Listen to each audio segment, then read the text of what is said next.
here, your thrifty apprentice. Happy Sunday, everyone, and welcome in. I am super excited.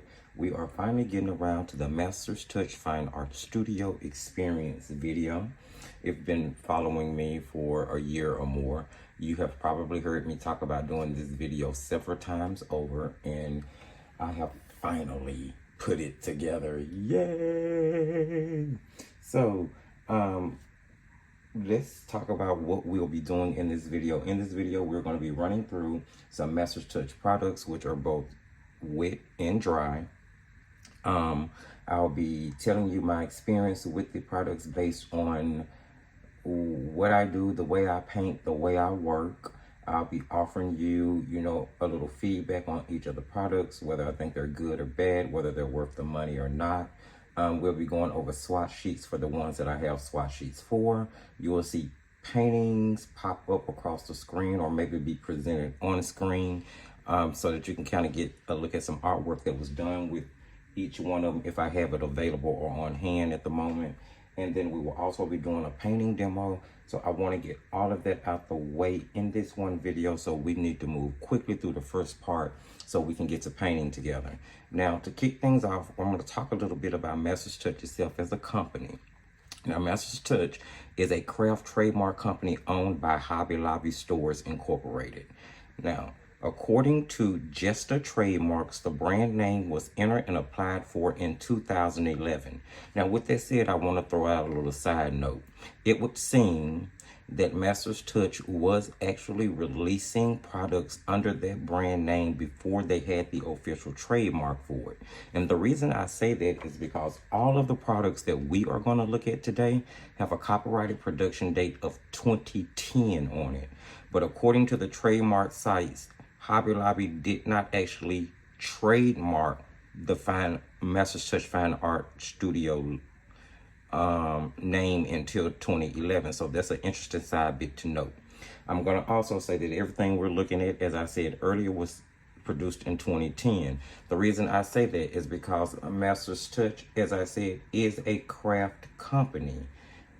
So there is a chance that if you happen to have some of these products and it was not produced in the same year that my particular product was produced, it could be that those products may have different quality because they could have been produced in a different factory. Now, Master's Touch produces a wide range of both wet and dry art products, papers, hand tools, and much, much more. According to the trademark owner history, Hobby Lobby is the original applicant, registrant, and were the owners of the trademark at the time that that official name went into production. So basically saying that no one has owned this trademark before Hobby Lobby, even if it wasn't trademarked until 2011, all products under this name were products owned by Hobby Lobby. Okay, so Master's Touch Fine Art Studio is headquartered out of Oklahoma City, Oklahoma, with their products being white labeled in factories in China and Korea. And again, this is where I was talking about the fact that depending on when you buy their products, depending on what year it was produced, it's possible that it may not have been produced in the same factory. Now, as far as I know, from my research, Master's Touch has not changed factories, but I do not know that to be sure. Okay, guys? All right. A couple of interesting notes about Hobby Lobby itself. As of 2022, CEO and founder of Hobby Lobby, David Green, appeared on Fox and Friends saying that the ownership of the Hobby Lobby store brands have been transferred from one person into a seven-person stewardship trust, which I think is a complete unique way of ownership in a company. Hobby Lobby was founded in 1972, so they've been in operation for over 50 years. And a really interesting fact is that it was founded with a loan of only $600. Wow, right? So let's jump in. We're going to move through this really quickly, and I will reiterate again that all of these opinions are based on my use of these products and the way that I paint and the way that I create.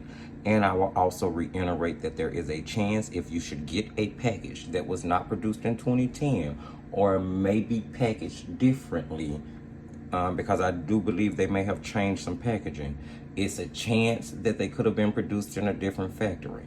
But from what I've seen in most Hobby Lobby stores that I go into, they are still stocking these particular sets that I'm about to show you.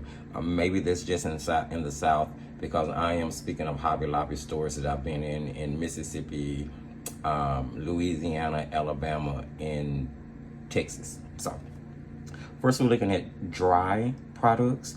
We're going to start off with pastels. So they do offer a range of pastels. Now, all of Hobby Lobby's Masters Touch Fine Art Studio products are a craft branded product that falls into the student grade realm. Now, they target artists with these products, but I definitely would not classify any of them as professional grade. Okay, so first here I have a set of 12 pastel pencils. Now this box that you're looking at originally had a Masters Touch Fine Art Studio kit in it. It was the very first product of theirs that I ever bought. It had to be back in 2018. And it had a set of paints in it. That set of paints ended up in a review on this channel where I compared them against Fine Touch, which is the other house brand by Hobby Lobby. This is the swatch sheet from those original 12 paints. I was actually pretty impressed with those. Come to find out that they were not even the ones that they were necessarily using to target artists. They were much better in quality than the Fine Touch. But I no longer have those, and I've since converted that little travel case to a holder for the pastel pencils, which for all intents purposes are pretty decent. I've only used them in mixed media aspects on top of my watercolor, my alcohol marker, or my gouache paintings. And for me, in that aspect, they've worked well. They are pretty hard, and in comparison to other pastel pencils that I've tried, I do not think that they have the highest pigment payoff. However, for the price that you pay for them, which if I'm not mistaken, after the 50% discount, because I bought them at the time when they were still giving 50% off, I think I may have paid $5 for the 12 pencils, which for that budgeted price, it made it worth them. Made them worth it, because they do give off enough pigment, you know, just to do a little zhuzhing of your pictures here and there when you're using them in mixed media. This is not necessarily one I would say I readily suggest, because I do believe that there are much better pastel pencils on the market. But for the price range, I think that they are pretty decent quality. And if you should grab them, I do think that they will help you do some artwork. Just may not be the most impressive. So for that reason, those are gonna kind of make my get them if you want to list. I'm not gonna say don't get them. I'm not gonna say it's worth it. I'm just gonna say get them if you want to. The price is not terrible. Next up is soft pastels. Now both the soft pastels and the both the premium soft foil pastels and the premium soft chalk pastels are both pretty much produced by a company in Korea, and it is my belief that that company is Mangyo. Now you can tell based on any Mangyo product that you pull up. If you went to Amazon right now and searched Mangyo, you would see that they have the exact same color range, the exact same layout. They look the exact same. The only difference is the wrapping on it that has a different name. I've tried Mangyo pastels before. They're oil pastels. I'm pretty sure that that is the company that white labels these two products for Masters Touch.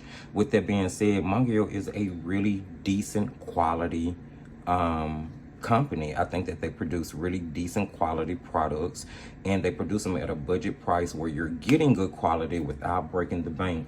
And I was really happy to discover that that's who produced these two sets for Masters Touch. So these two sets, if you are a pastel artist, I believe would be something that you can invest in for maybe a travel set, or maybe a studio set that you use to practice with, or maybe if you're a content creator and you're using products just simply for content creation versus something that you're going to sell, or creating a real piece of art, so to speak.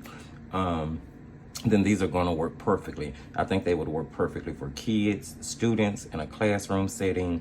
So these two would make my recommendation list. Now, there are no swatch sheets for any of the pastels, simply because you pretty much get what you get when you're looking at a pastel. The color that you see is what you get. Now, these oil pastels, I don't have, or I couldn't find anything that I use these in mixed media for. If I do, it's gonna pop up on the screen as we're talking. But as far as the oil pastels are concerned, wait, wrong book. I did do a couple of with those, and here's one. Here's one where I use the oil pastels on top of Prima Confections watercolors, and they work so great in the mixed media aspect. They gave me, I used them in the shadow area. I used them to add body and a little bit more roundness to the blueberries themselves. So I actually like the oil pastels more than the regular pastels, but that's only because I like oil pastels more than regular chalk pastels. Yeah, so these two I think are really good quality. I know they are produced by a pretty decent and reputable factory in Korea, and I do not think that you can go too wrong with them. At the time, this set was $25 with 50% off, and this set was $30 with 50% off. So definitely worth the buy considering the money you pay. Currently, post-COVID, I think their products are only being discounted 40%. Next up, we're gonna be looking at the last thing I have that's actually a dry product, and that's gonna be the color pencils. Now, this is definitely a set I recommend. It has a price tag of $60. Of course, when I got them when they were 50% off, so I only paid 30 bucks. And for me, at that 30 buck price, excuse me, they're definitely worth it. These are some really soft, creamy, smooth pencils that have high pigment that is easy to lay down, doesn't require a lot of pressure. They blend really well. They dissolve easily with mineral spirits, alcohol, baby oil. They move a little bit with water, so that's something to be noted, and they do erase really well. Now, any of these that have reviews will be popping up as cards in the top right hand corner of the screen, so that you can go check their review out if you're interested. They sharpen really well. They hold a point without breaking. The lids in them were pretty centered. Yeah, and they worked really well on a lot of different types of paper: watercolor paper, pastel paper, mixed media paper. So these would definitely be a go for me. Again, everything was produced in 2010. So if you grab the 10, check the back of the date, look at the copy, check the back of the 10, look at the copyright date. All right, let's move into the water soluble stuff now so we can get on to the paint. Next, we're going to take a look at watercolor pencils, and we're going to take a look at fine line markers. Now, both of these are water-based products. Let's start with the fine line markers. You're going to get 24 bright and beautiful colors. They are dye-based, so they're not going to be light fast. Actually, I don't think any of these products are really going to be light fast, and you're going to find that no products other than the gouache set from this round of purchase had any pigment information on it. Now, I've come to understand that they are now including pigment information on some of their products, especially the paints. So you may have a better opportunity of figuring out what the light fastness of a particular product may be based on the pigment number by simply looking up the pigment number to see how light fast it is. Hopefully that all made sense. But for me, none of this had any light fast information, which being a craft brand, I didn't expect it to be. And these are really practice products for me, stuff that I typically use inside sketchbooks. And if I did decide to ever use them for anything commissioner that I was selling to anyone, I would be more than sure to disclose the fact that it was made with student grade products that may not be 100+ years as far as light fastness is concerned. Now, the markers are dual tipped. They come with a 5-point and a bullet point. Now, the thing is, I've had these about 4 years. These markers are still juicy. It could be because I don't try to do full compositions with them, but why would I? Because it's a fine liner. But for what they have been used for, they have worked so well. The ink dissolves really well in water and spreads across the paper with no problem. The issue with these is because they had to They are produced budgetly. They had to cut corners somewhere. So some of my fine tips have actually worn off. And a lot of my bullet tips have frayed because that is a felt tip and it will fray over time. On top of that, the caps have this little extra piece of plastic in the top of them, you know, to kind of add to the design. The drawback to that is that if you don't line it up directly when you're capping it, you can run the risk of, you know, damaging your tips when you're sticking it in there. So that's something you want to be careful of. With that said, these markers were $15 at the time that I got them. It was 50% off. Even at 40% off, I think they are a great buy. They are really nice for fine lining. Keeping in mind that they're water-based, so they will reactivate if water hit them, but you can definitely use them in card making. They're great for bullet journaling. If you are a junk journaler that wants to add watercolor effects to your junk journal, absolute amazing. I think these are a good buy, and they're something good to just kind of have in your stash. So those would definitely make my recommendation list. Next, we're looking at the watercolor pencils, another set that is going to make my recommendation list. These are absolutely amazing pencils, and they dissolve really well. The great thing about the watercolor pencil range is that the color range matches the color pencils exactly. Number, color, swatching, everything. So when you buy the watercolor pencils, if you decided to get the color pencils or vice versa, you would have matching products with the color carrying across both of them. So that is a wonderful thing to know. There was not a huge shift from wet to dry. They had a pretty decent lid. I didn't experience much breakage. They were pretty centered, sharpened really well, held a point. The white wasn't that saturated, but the black was pretty decent. The color range gave you enough color so that you didn't feel like you were missing anything. They dissolved really well in water, and they did glaze with the mask tone on top of the water layer without any issues. Another thing I did like about these is that you could build more saturation with the more layering without necessarily lifting the layer up under it, which was really surprising.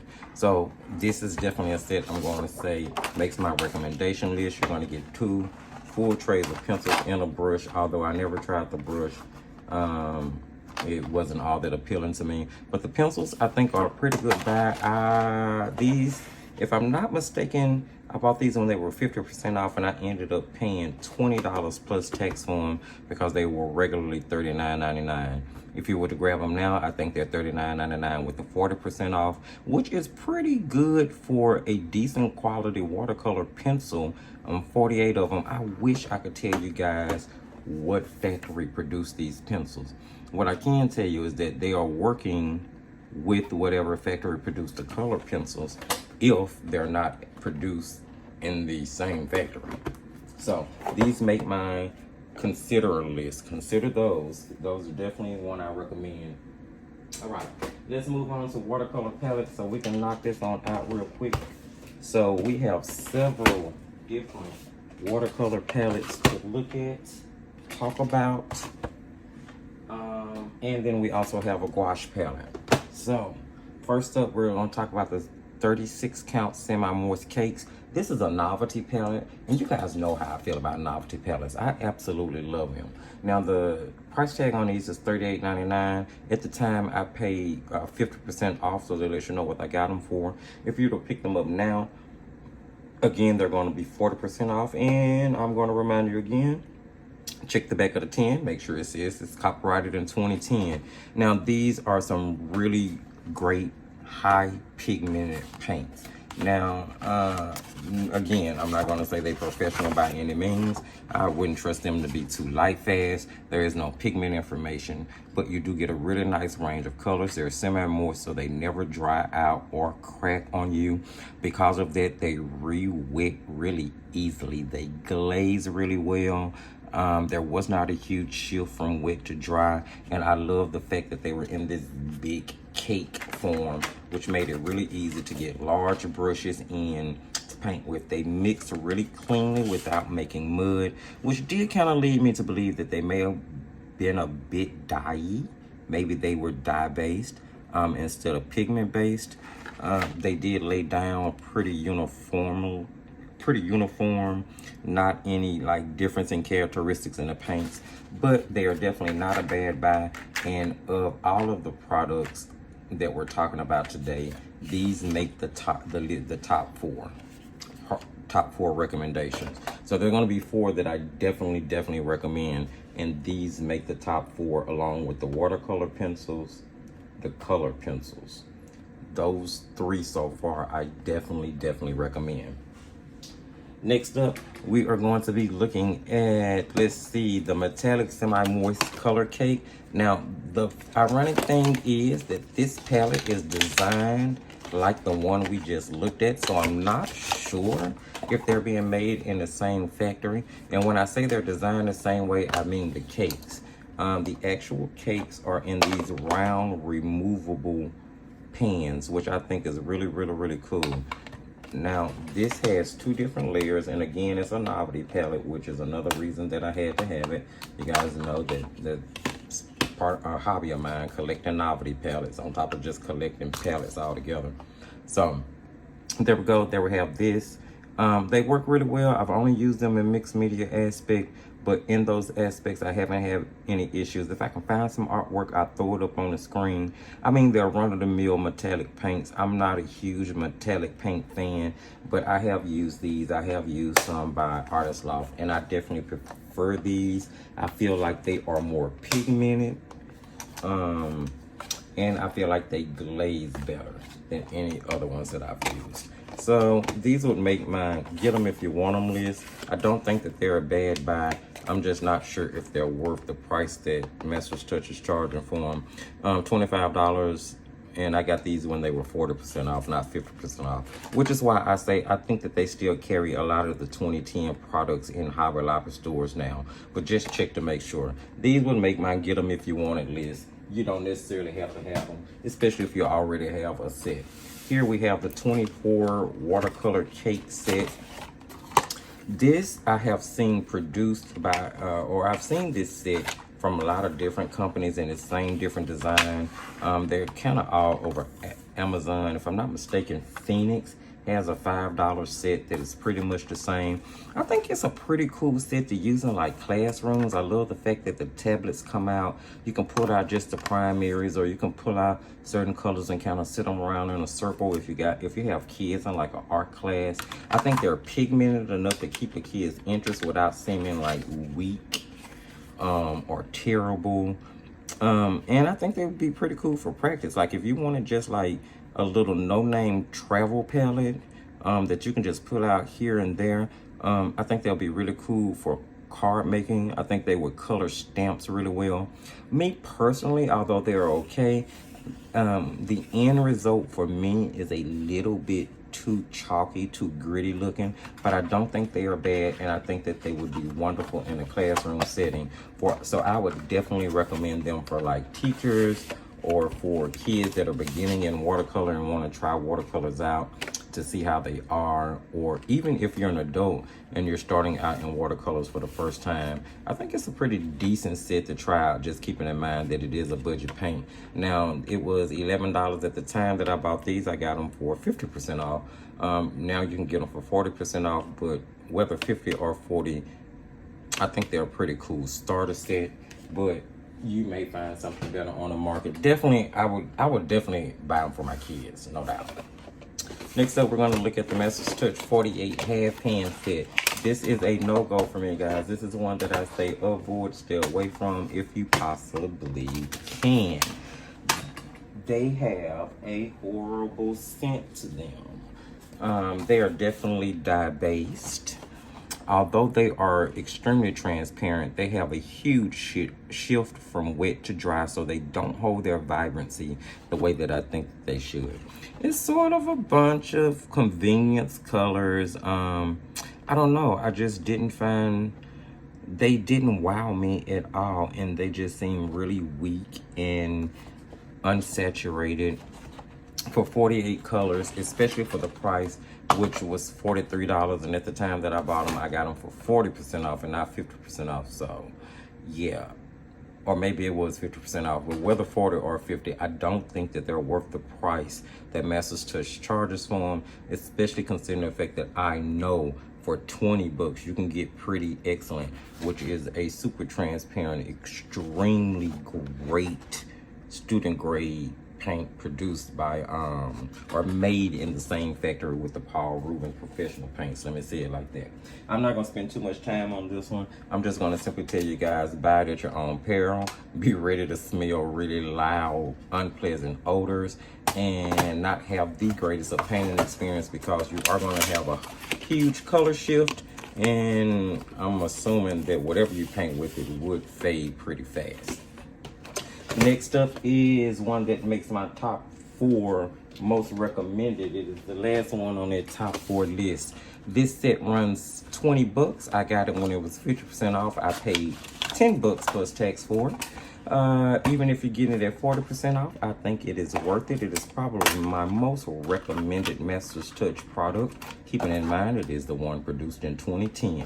This 24 half pan set, I do believe, is produced in China by the Superior Company. Ironically enough, if you watch my novelty palette Superior Paint Experience video, you have seen these in that video, because I was showing you how I correlate them to figure out that they were Superior paints.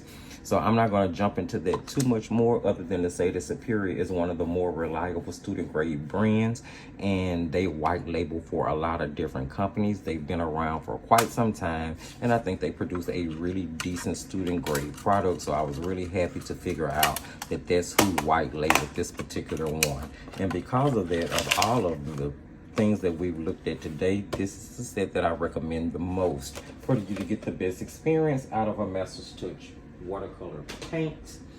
So that's the 24 half pan set, the 36 semi-moist watercolor cake set, the watercolor pencil set, and the color pencil set. Those 4 are the ones that I recommend the most. The very last one we're going to look at, we are 27 minutes in. I was trying to make this so much shorter. The very last thing we're looking at is going to be the Master's Touch Fine Art Studio Gouache paint set.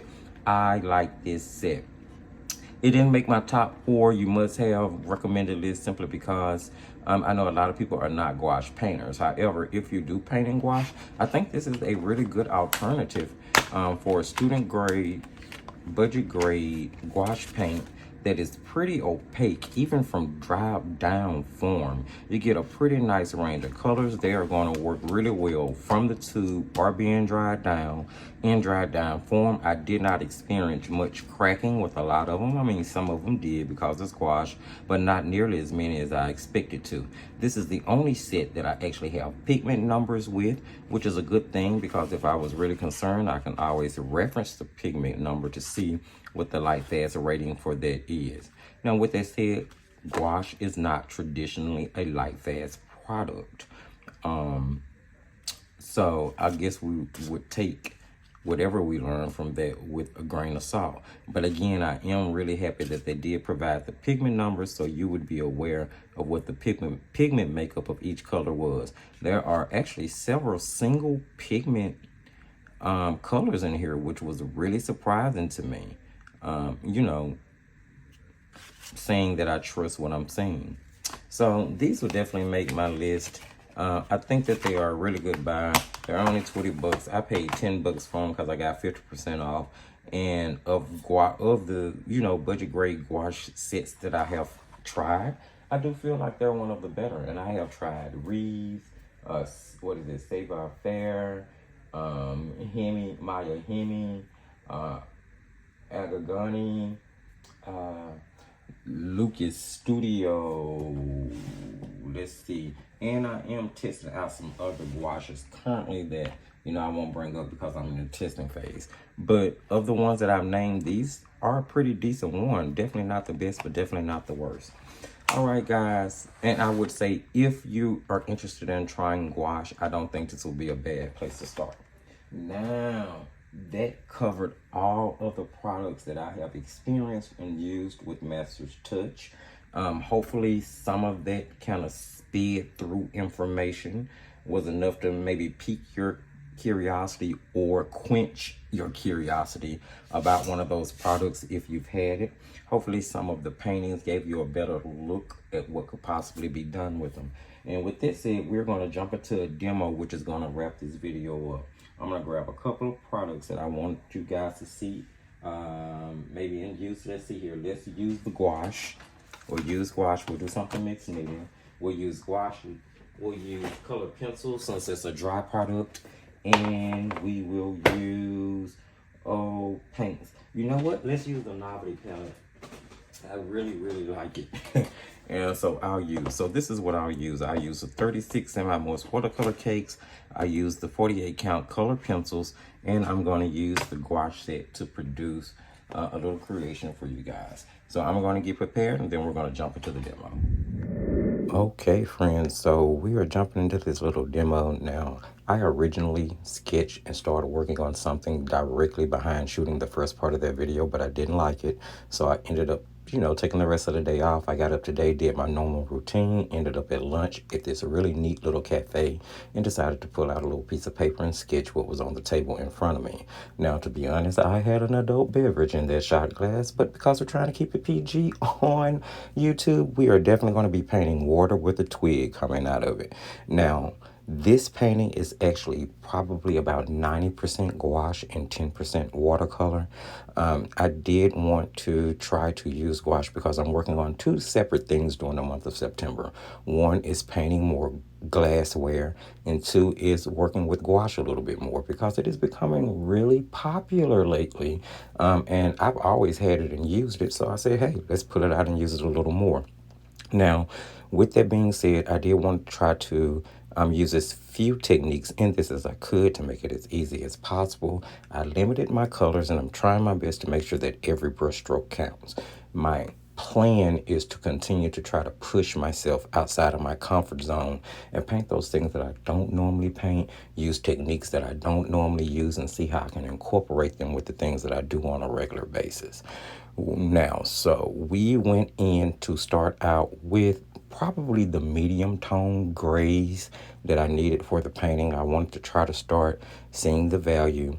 I ended up doing the top cover of, now this was actually a regular book, but I decided to kind of make it look like a sketchbook in this painting. And it was all green. I painted that like book cover on the spine of the book just because I wanted to give it a little bit more contrast. Now, you guys don't see it, but I actually have a little bit of Masters Touch Fine Art Studio black gouache paint squeezed out on the palette that I'm mixing on the other side of the watercolor palette. Now, I do not have the black dried down in the gouache palette like I do the other colors. So whenever I use the black or the white, I have to squeeze them directly out the tube. And in all honesty, it's probably better to use these gouache directly from the tube because they are a craft brand. They are student grade. And whenever you let your gouache dry down, you do end up diluting the mixture more because you're having to add more water to get it to release. So that is something to keep in mind. Something I would tell you guys to definitely consider if you're going to be getting these. But I will say they are, something that I'd say are definitely worth the buy. Now, I am just going through and I'm painting the glasses black. Originally, they were my regular glasses that I wear every day, all day. But as the painting went along, I decided it would be pretty cool if I turned them into like shades, sunglasses. So that's what I'm going to end up doing. Which, had I thought about it beforehand, I would not have painted the entire cover of that book, especially directly behind the area where the lens for the glasses are. I would have just hinted at the green, but it is gouache, and just like watercolor, gouache will reactivate once you add water to it. So it's actually going to work out to my benefit because I'm going to be able to mix the green that's already in the painting with the darkness that I'm going to cover the lens with, and it's going to give it a shade. It's pretty cool. It turned out pretty cool. Now here I just mixed a little bit more, of ultramarine into that green mixture that I painted the cover of the little notebook with. And that's what I'm using to go around the outside of the book to give it a little bit more contrast and depth. The book spine itself is painted with a mixture of black gouache, ultramarine blue and burnt sienna because I didn't want it to look too dead. I wanted to give the black a little personality, kind of liven it up, which was the reason for mixing in the ultramarine blue and the burnt sienna. I'm taking that same mixture, watered down, and I'm kind of going in and just kind of hinting at the fact that there might be pages that you can turn in that book. Just a few lines here or there, nothing too serious. And here is where I jumped in and started doing the lens of the shades. Now, for some reason, the very first wash, that part of the video, I must have forgotten to turn the camera on, which is why it kind of skipped a little bit. But it was definitely enough of it for you to get the gist of it. Moving on to the glass, which in my opinion was pretty much the most important part of the painting. No, not because of what was in it when I was at lunch, but because I am working on painting glassware. And I really want to try to get that particular technique down, which is going to lead me into painting things more metallic and more shiny. But this is where I want to start. So basically, I'm just kind of basing in the colors in a really watery wash that were found throughout the painting, the greens, the grays, the darkers, because they would be reflecting in a clear object, like the shot glass. So the twig here was, something.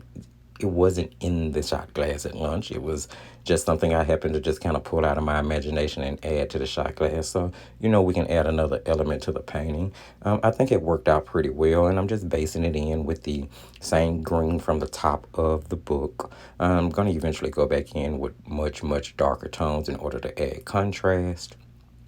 But at this point, I'm just bringing all those shadows down into the glass. Now here I'm using directly from the palette the yellow gouache because I wanted to add a highlight to the top of those leaves. And then I'm going to take that same dark green mixture that I went around the rim of the book with, and that's what I'm going to use to paint in the shadow part of this little stem, just to give it a little more contrast. It's going to look really good once the white gel pen go on it. I'm starting to find the benefit in making sure that my darks are really dark and that my highlights are really light. Those contrasts seem to bring a lot of life to paintings, I've noticed. And it kind of gives you a crutch almost, because it makes the techniques you have to use throughout the painting, in my opinion, a little bit easier. So here I'm just signing the painting because I'm about to wrap this up, guys. Thank you so very much for joining me here on the channel. If you saw anything throughout this video, picked up on any information, any tips or tricks that you found helpful, don't forget to give the video a thumbs up. If you're new to the channel or you're returning and you haven't subscribed, go ahead, hit that subscribe button and hit that notification bell so you'll know when the new content come out. You can hit up the video description for all of the relevant links, the Facebook page, the Patreon page, the Etsy page, and the most recommended products.